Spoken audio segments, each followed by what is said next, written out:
नमस्कार दोस्तों, मैं निर्मला आज आपके लिए लेकर आई हूँ भारतीय सभ्यता संस्कृति एवं समाज जो कि रीट एसएसटी सिलेबस की फर्स्ट यूनिट है। उसका चैप्टर नंबर 3 लेकर आई हूँ। इससे पहले सिंधु घाटी सभ्यता, वैदिक सभ्यता से भी रिलेटेड इम्पोर्टेंट क्वेश्चन अपलोड कर चुकी हूँ, उन्हें भी देखिए और इसे भी देखिए। इसी के साथ आपके जितने भी चैप्टर है वो डेली आते रहेंगे, तो प्लीज़ मेरे चैनल को सब्सक्राइब कर लें। पहला प्रश्न है, जैन धर्म के प्रथम तीर्थंकर माने जाते हैं। मैं डेली वैसे ऑब्जेक्टिव क्वेश्चन लेकर आती हूँ, लेकिन आज मैं वन लाइनर क्वेश्चन लेकर आई हूँ जिससे कि आपके टाइम की बचत हो। ओके, तो पहला प्रश्न है, जैन धर्म के प्रथम तीर्थंकर माने जाते हैं। कौन माने जाते हैं? तो वो माने जाते हैं ऋषभदेव। आंसर है ऋषभदेव। आखिरी कौन है, यानी कि टोटल कितने तीर्थंकर हुए हैं? 24 हुए हैं। तो अंतिम जो तीर्थंकर है वो कौन है? वह महावीर स्वामी। ओके, प्रथम है ऋषभदेव और अंतिम है महावीर स्वामी। अगला प्रश्न है, किस तीर्थंकर का उल्लेख ऋग्वेद में मिलता है? किस तीर्थंकर का उल्लेख ऋग्वेद में मिलता है? तो किसका मिलता है? ऋषभदेव का। ओके, अगला प्रश्न है, जैन धर्म के 23वें तीर्थंकर पार्श्वनाथ का जन्म कहाँ हुआ था? जैन धर्म के 23वें तीर्थंकर पार्श्वनाथ का जन्म कहाँ हुआ था? तो कहाँ हुआ था? काशी, जिसे वाराणसी भी कहा जाता है। और कहाँ पर पड़ता है? ये पड़ता है यूपी में। अगला प्रश्न देखिए, प्रश्न नंबर 4, जैन धर्म के 24वें तीर्थंकर महावीर स्वामी का जन्म हुआ कब हुआ? 540 ईसा पूर्व में। आंसर हो जाएगा इसका 540 ईसा पूर्व।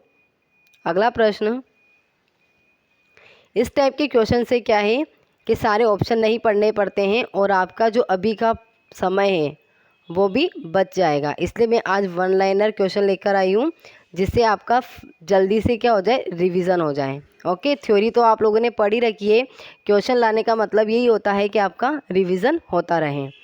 अगला प्रश्न देखिए, प्रश्न नंबर 5, महावीर स्वामी को किस नदी के तट पर ज्ञान प्राप्त हुआ? तो वो हुआ था रिजुपालिका नदी। रिजुपालिका नदी कौन से स्टेट में पड़ती है? तो वो पड़ती है कर्नाटक में। सॉरी, किस में पड़ेगी रिजुपालिका? तो रिजुपालिका नदी कर्नाटक में नहीं बल्कि बिहार में पड़ती है।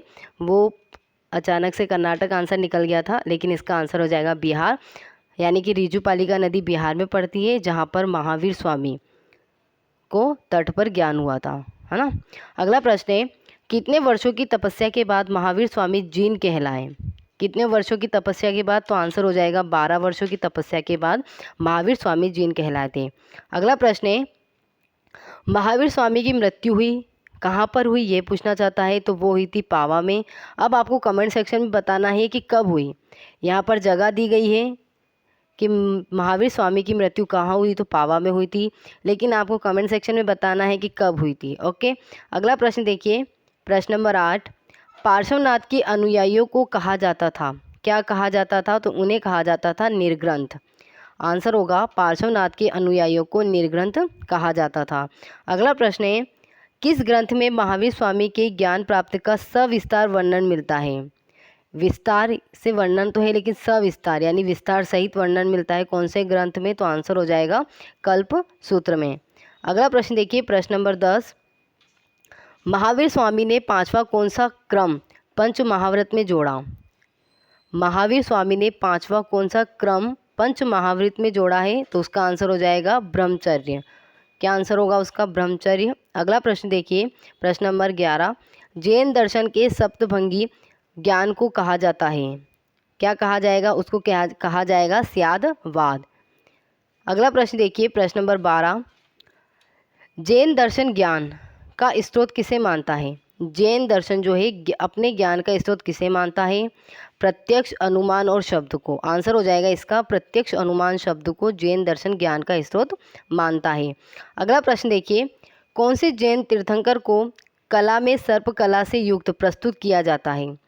वो कौन से जैन तीर्थंकर हैं जिन्हें कला में सर्प कला से युक्त प्रस्तुत किया जाता है? तो आंसर हो जाएगा पार्श्वनाथ। क्या आंसर हो जाएगा? पार्श्वनाथ। अगला प्रश्न देखिए,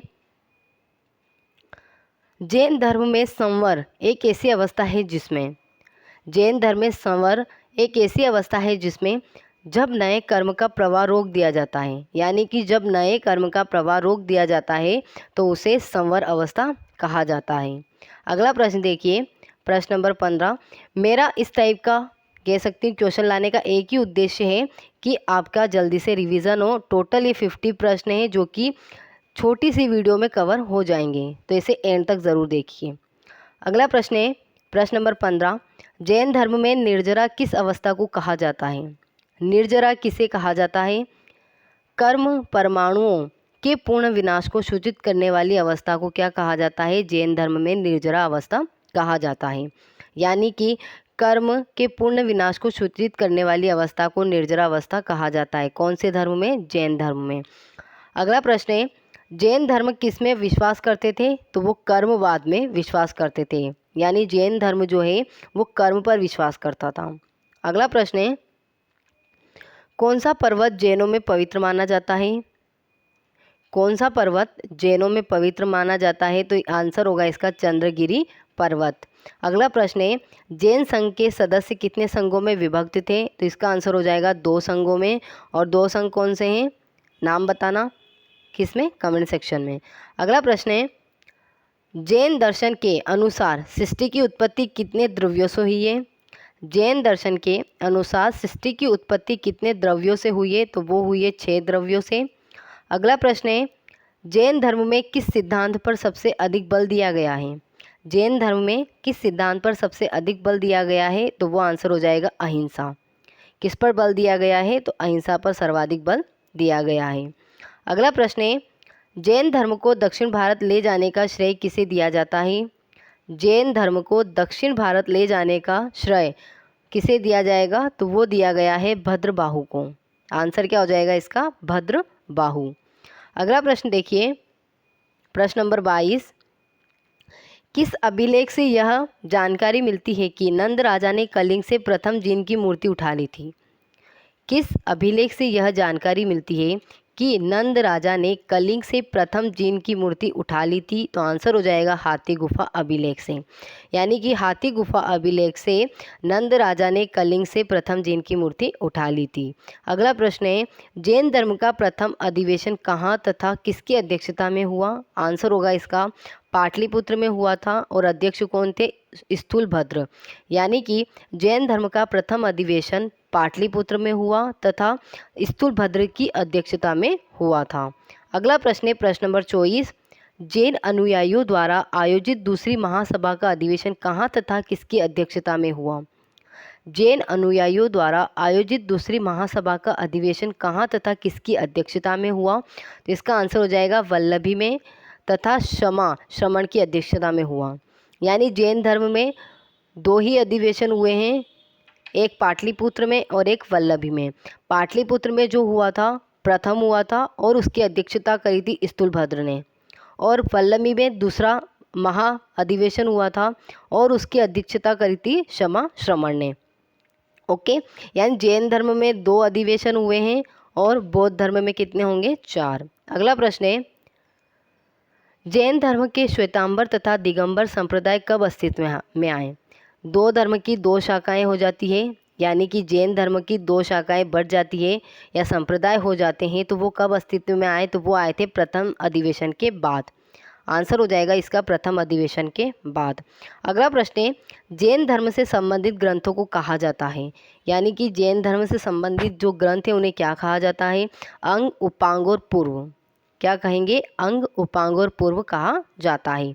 अगला प्रश्न देखिए, प्रश्न नंबर 27। कालांतर में जैन धर्म ने अपना प्रभाव स्थापित किया, कहाँ पर किया? तो पश्चिमी भारत में। पश्चिमी भारत में कालांतर में जैन धर्म ने अपना प्रभाव स्थापित करना शुरू किया। जैन ग्रंथ किस भाषा में लिखे गए?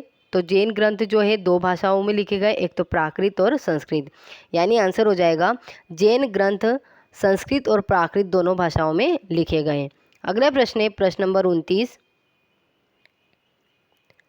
उपासक जीवन के विधि निषेधों एवं आचार विचारों का संग्रह है। उपासक जीवन के विधि निषेधों एवं आचार विचारों का संग्रह है उवांगसंग दशाओं में। क्या आंसर हो जाएगा इसका? उवांगसंग दशाओं में।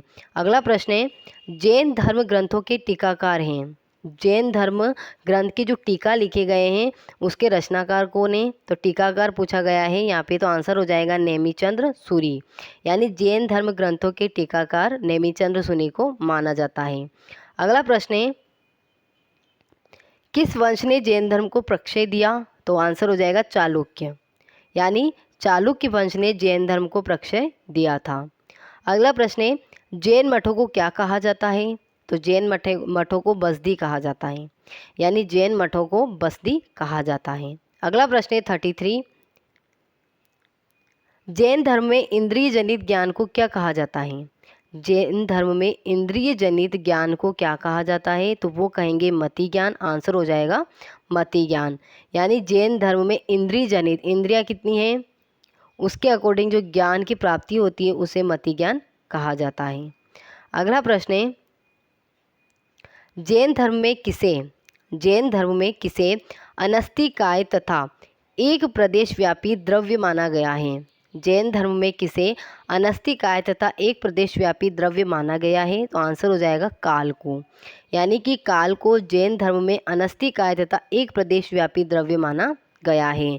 जैन धर्म क्या था या जैन धर्म है? तो जैन धर्म एक वस्तुवादी है। आंसर हो जाएगा इसका वस्तुवादी। अगला प्रश्न देखिए, नए सिद्धांत किस धर्म से संबंधित है? तो आंसर हो जाएगा जैन धर्म से। किससे संबंधित है? जैन धर्म से संबंधित है नए सिद्धांत। अगला प्रश्न है प्रश्न नंबर 37, ईश्वरीय सत्ता के संदर्भ में जैन धर्म किसके करीब है? ईश्वरीय सत्ता के संदर्भ में जैन धर्म किसके करीब है? बौद्ध, चारवाक एवं प्राचीन सांख्य से। आंसर होगा इसका ईश्वरीय सत्ता के संदर्भ में जैन धर्म जो है बौद्ध से, चारवाक से एवं प्राचीन सांख्य से संबंधित है या करीबी है। अगला प्रश्न है, प्रसिद्ध जैन ग्रंथ लोक विभंग की रचना किसने की थी? प्रसिद्ध जैन ग्रंथ लोक विभंग की रचना किसने की? तो आंसर हो जाएगा मुनि सर्वनंदी ने। किसने की थी? यानी जो जैन ग्रंथ है लोक विभंग उसके रचनाकार है मुनि सर्वनंदी। अगला प्रश्न है, कुमारगुप्त प्रथम के समय शंकर नामक व्यक्ति ने कुमारगुप्त प्रथम के समय शंकर नामक व्यक्ति ने किस तीर्थंकर की मूर्ति का निर्माण कराया था?